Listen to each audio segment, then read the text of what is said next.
Hey everybody, thanks for tuning in. This is video 5 in the Rule of Threes series. The first one we did an overview. The second one we talked about the 3 things you will need: shelter, water, food. In the third video we talked about 3 things you might need: self-defense, trauma care, and air. In the fourth video we talked about shelter a little bit more in depth, and now we're going to talk about water a little bit more in depth. Do you know where your water comes from?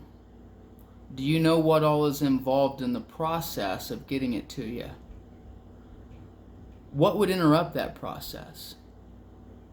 And what would you do if no water came through the tap when you turned it on?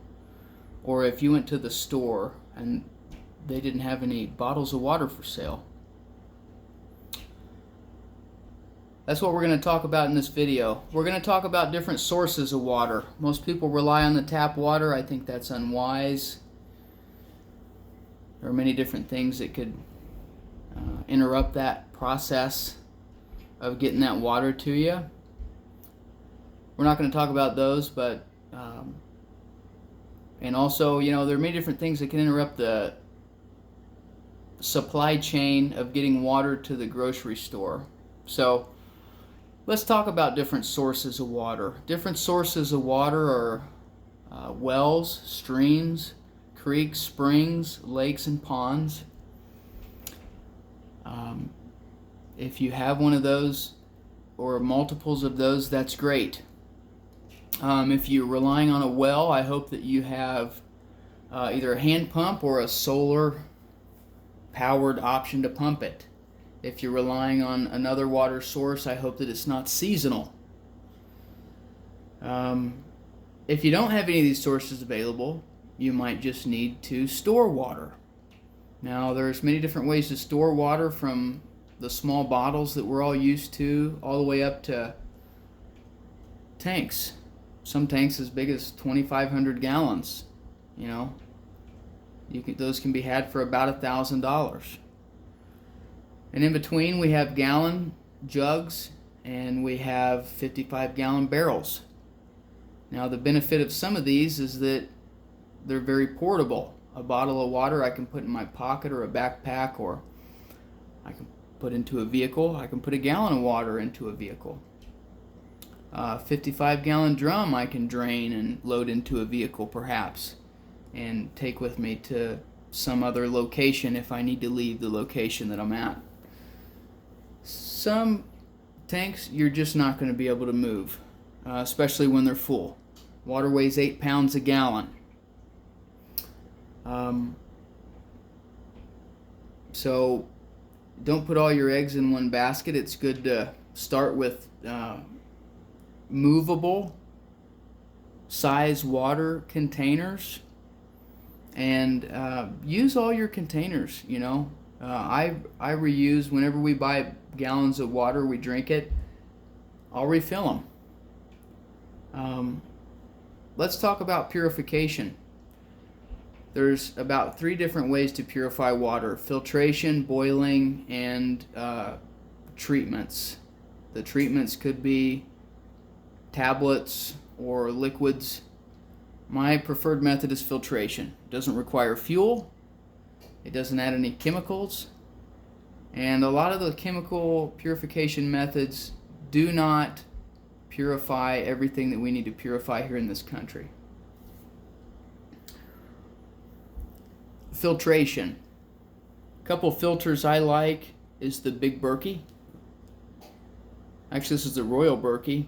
We paid about $250 for that. It's a scratch and dent model. Did have a small dent, but it's in great shape. The filters this comes with will filter about 5,000 gallons. So that's enough for a family of 2 or 3 for about 5 years of drinking water. This is another filter, Sawyer Mini. It's about $25. Will filter, supposedly, for one person, a lifetime of drinking water. Very versatile, very lightweight, compact. You can carry it in your pocket or in a backpack, throw it in a vehicle. This you're not carrying probably in a backpack. You could transport in a vehicle, but this is mostly for, in your house or in your vehicle. This is what you would keep in your backpack.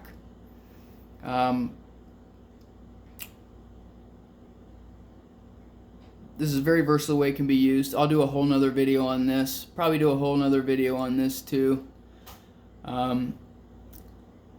Boiling, it takes fuel. It's great to have some ability to boil. Single-walled metal containers is great. You can't use the insulated stuff, guys. It'll explode. Treatments. There's many different treatments out there. They're not all created equal. Water purification tablets. Here in the United States, one of the things that's very common is cryptosporidium. It's common in tap water. That's why we run ours through this Berkey. It's also common in wells, swimming pools, and lots of other methods. It can give you diarrhea. Some people don't even notice they have it. Some people can have diarrhea for weeks due to cryptosporidium. Boiling does kill it. If you have a filter that's small enough, like these do, it'll filter it out. There's only one water treatment method that I'm aware of, chemical or tablet, that will destroy the hard cell of the cryptosporidium cyst, and that's chlorine dioxide. So I do recommend to have some. It never hurts to have different methods. They're about $1 a pill. A pill will treat about a quart, so it can get very expensive very fast to use that method. That's another reason why I like filtration, the ability to boil. This is another type of container that you can use if you're in a on foot hydration bladder. I like to also have the stainless steel so I can boil, and these filtration bags. I've got a lot of different containers here and a lot of different methods to purify water. So water is important. Can't remember if I said this. For hydration, for flushing your toilet, cleaning your body, your food, your dishes, your house, cooking with. It's very important, guys. We need to be having it or having access to it, and need to be able to clean it if it needs to be cleaned for what we're doing with it. Thanks for tuning in. Please like, share, subscribe, and comment, and we'll catch you on the next one.